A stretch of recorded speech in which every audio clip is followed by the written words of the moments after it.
Hey guys, and welcome back to another capsule wardrobe guide here on my channel. Now I know that spring might seem far away depending on where in the world you're living. In Scandinavia, the days are just slowly getting longer, and with my upcoming trip to London next week, one of the coolest places to buy vintage items, I thought it would be great to kind of share my planning process when it comes to shopping and adding new items to my capsule wardrobe. And in this case specifically for my spring capsule that I'll be putting together in March. So if you want to see how I make my shopping list and how I decide when to buy something and when not to buy something, then just keep on watching.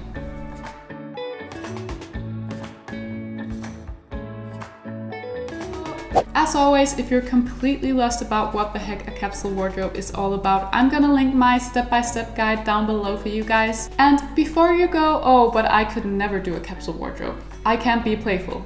It's boring. I can't limit myself. I'm gonna link a bunch of other helpful posts and videos for you guys down below where I'm kind of trying to convince you that everyone can do this. You can totally make your own rules. To me, having a capsule wardrobe is by far the most exciting way to keep all of the things that makes fashion fun, but without destroying our planet.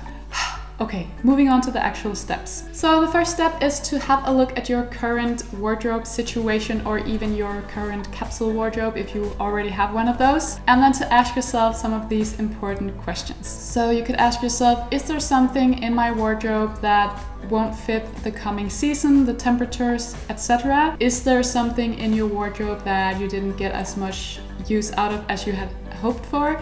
And most importantly, why? And is it time to sell or donate these items? Is there something that needs to be fixed before you can take it into use again? Maybe you have a pair of shoes that needs to go to the local cobblers, or you have a pair of pants that needs to be taken in, or something similar. And lastly, was there anything you missed during the past season? And you can, of course, add your own questions as well. These are just some of the most common questions that I like to ask myself. So the next step is to place these items in the different piles that they belong to. So if you have a bunch of things that needs to be donated, put them in a pile together. All of the things that needs to be repaired, put them in a pile, and then schedule a day soon where you'll deal with all of that. And then when it comes to all of the things that you feel like you missed the past season, write them down on a list, or even better, in a notebook, so that you can always go back and have a look into your thought process. Also next year that might come in handy. Lastly, you want to store away all of the items that you want to keep for next year or for one of the coming seasons, but you just need a break from those items right now. All along in all these steps, it's just so important that you're being honest with yourself, especially in this step, because all of the experiences you make here may be helpful to you when you come around to actually having to shop for new things. When it comes to storing away items, I tend to sometimes pack away items that are more trendy and that I'm kind of tired of right now, because I have experienced that sometimes I do fall in love with these items again later on, maybe not this year, but maybe next year. But if I definitely don't see myself wearing a certain item anymore, I let go of that item and I do my best to never repurchase that kind of style again. The experience you get here will make you much more confident in avoiding that kind of items in the future.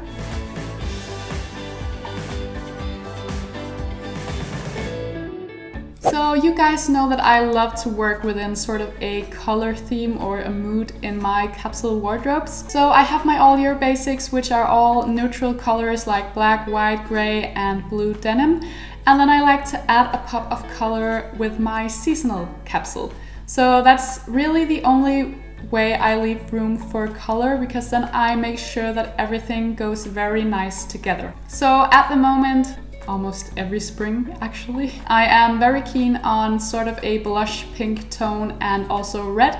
Not necessarily combined together, that's maybe a bit too colorful for me and my taste, but I plan on using these as a pop of color in my more monochrome and basic looks. But if you're in the mood for something a bit more romantic or something a bit more edgy, this is also kind of the step where you would put that into consideration. So this is also the step where I would kind of look back at this previous season, the season that we just went past, and ask myself if there's anything among my basics that I feel like I was missing. And again, if you're a super capsule wardrobe planner, you'll keep a diary and note down all of these things so that you can go back and have a look next year. Finally, I gather up a lot of inspiration. I love to use Pinterest for this, but you could obviously also use Instagram or Polywar, YouTube, all the places you can think of where you find style inspiration and inspiration for different color themes. I always try to gather up different looks and kind of focus on that, because then I have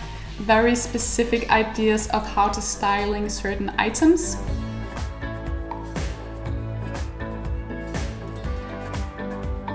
So now it's time to fill in the gaps that you have made in the previous steps in your wardrobe and actually note down what kind of items you want to add. So I would really like to highlight the 30 wears rule. This is to make sure that you get as much use out of the items that you want to add to your capsule wardrobe as you intended. And also to kind of not just purchase things for fun. I know that taking fun out of the equation might not sound like the best thing in the world, but to me, purchasing an item just for fun or for the sake of just wearing it once or twice is fast fashion. So picture yourself wearing this new item at least 30 times, and if you can't do that, then it might not be worth the cost, neither for you or for the environment. So finally, in this step, I'd like to say that you can actually download capsule wardrobe apps to help you plan your capsules. And that's actually also very helpful when it comes to adding new things to your wardrobe, because you can see how everything looks together and you can see how it looks together in outfits as well. So again, to really make sure that you get as much use out of the new things as you intend.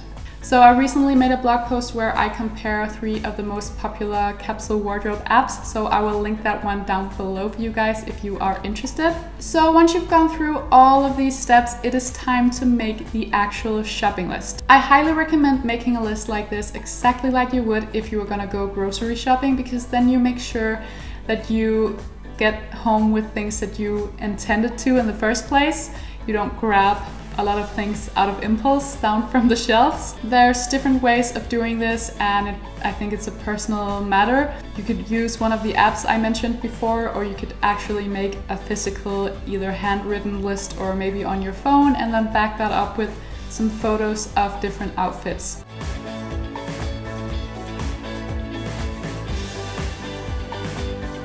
So now we've come to the fun part, the actual shopping part. If you want my complete shopping guide, also when it comes to physical versus online shopping and some of my favorite brands and things to kind of take into consideration while you're shopping, I'll leave a video linked down below for you. Personally, I tend to buy most of my clothes online, and I know that you might not think that because I'm so critical of what I add to my wardrobe, and shopping online might seem like a big risk, but I tend to go for the same brands, like for example Everlane and other stories, so I know their sizing very well by now. Returns in the world of online shopping is actually very harsh on our environment. I know that many people don't think about this, but it's actually really bad for our environment in general to just order a whole bunch of things in the mindset that, well, I can always return it if I don't like it or if it doesn't fit. Really do your best to try and get to know the brand, use their measurement charts, read reviews, take your time before you click that order button.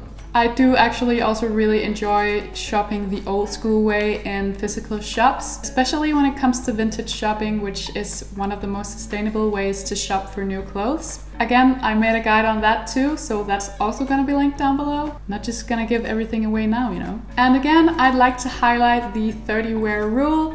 This is just as important now as it is in the previous steps, even though you've already kind of done that groundwork. There are so many temptations once you start moving into the world of shopping. Your shopping list might also change a bit once you get around to actually shopping or trying things on. Maybe you don't really like the way it looks on you. I will say though that you can actually kind of bend this rule if you are purchasing most of your items secondhand, or if you are good at swapping items with your friends and family, because then you're not putting the environment under extra pressure, and also you don't have to feel as bad as if you're buying something completely new that you won't really use. So to me, that's kind of a balance you have to learn to master. So just to wrap up this step, stick to the list and avoid impulse buys as much as you can. So there you go, guys. That's mainly how I like to get ready for a new season with the capsule wardrobe.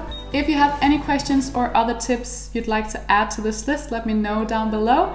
So thank you guys so much for watching. I hope to see you all in the next one. Bye guys.